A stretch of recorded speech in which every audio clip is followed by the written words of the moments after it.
So ayun mga kadabs, bali tatanggalin na natin tong Sonic Wall kasi dumating na yung na-purchase natin na e-crosser server para sa ating firewall or VPSense.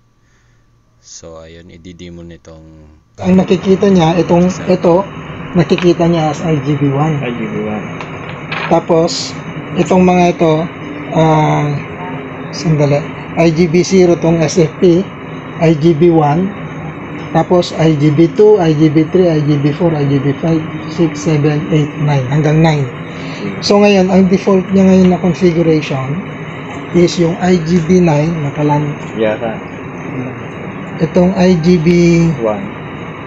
Hindi, yung IGB2, ito, nasa taas, naka-ISP. So, ang configuration niya ngayon, DHCP client siya.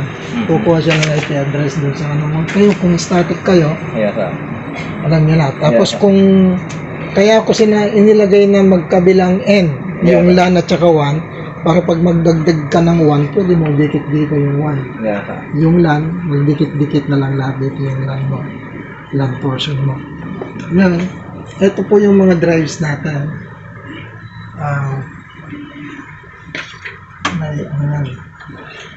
Okay. Ito, walang laman yung gitna. Dalawa yung drive natin. 1 and 3 sir yung naka. 1 and 3 yung nilagay ko. Yung 1, ito yung enterprise na SSD. Okay, sir. Ngayon, ito yung backup na sinasabi ko. Hindi siya enterprise kasi mapapamahal tayo. Kaya nakalagay dun sa proposal, industrial grade lang siya. Pero malapit na siya sa pagka-enterprise. Hindi siya commercial. So, ito industrial. Pwede mong ilak yan. Nandun yung mga sources. Ilalak niya kasi. Pwedeng kuhanin lang eh. Kung halimbawa kuhanin. Ngayon, parehas na may laman na po yan. Okay?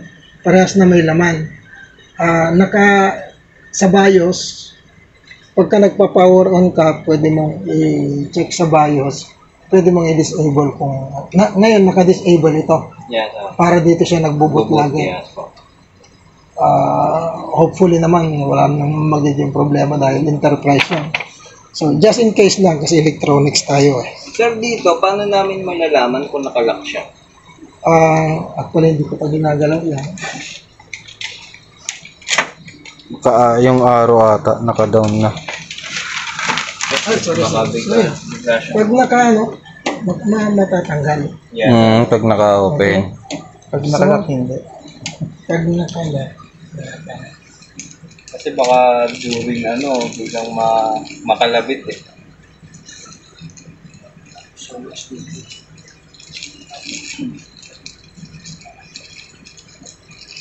So may naka-install na pala sir itong PF sensor.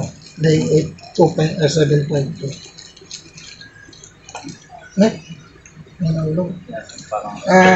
Screws ng mga drive yan. Kung halimbawa, katulad may ito. additional. Maglalagay ka ng drive, dyan mo i-screw yan. Kailangan yung screw kasi nakapasok siya. Kaya ganun, hindi basta-basta screw yung flat heads. Oo. Kasi sasabit eh. Masabit.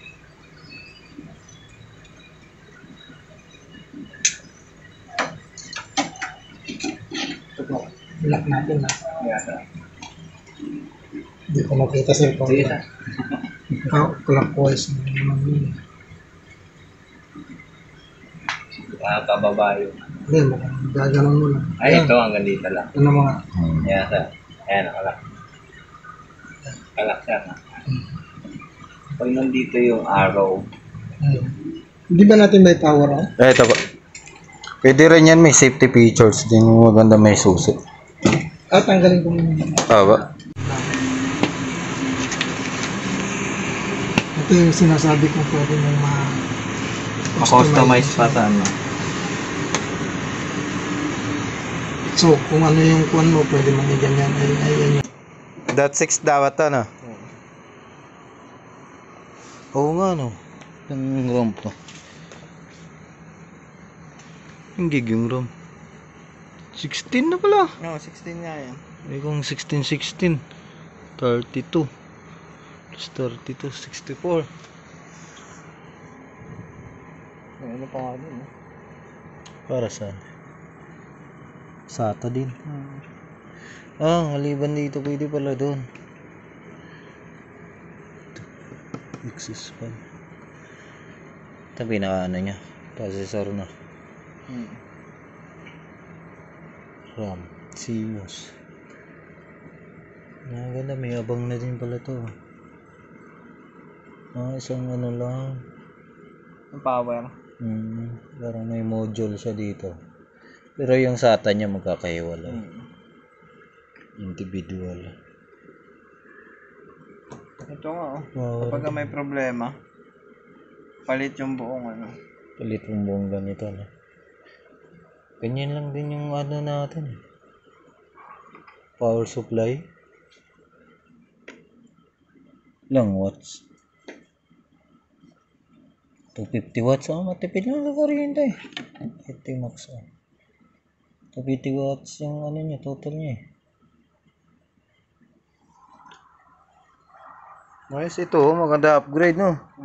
Pero naka-SSD na eh, kaya ano na. Saka 16 na rin eh. 16 na rin. So yun mga kadabs, ito yung basic layout niya. Tapos yun yung forma niya pag may monitor, tsaka may keyboard. So may install na din yan na PFSense. Ang tatak niya is eCruiser. So yan lang mga kadabs, at abang-abang na lang sa next natin na video. Thank you for watching.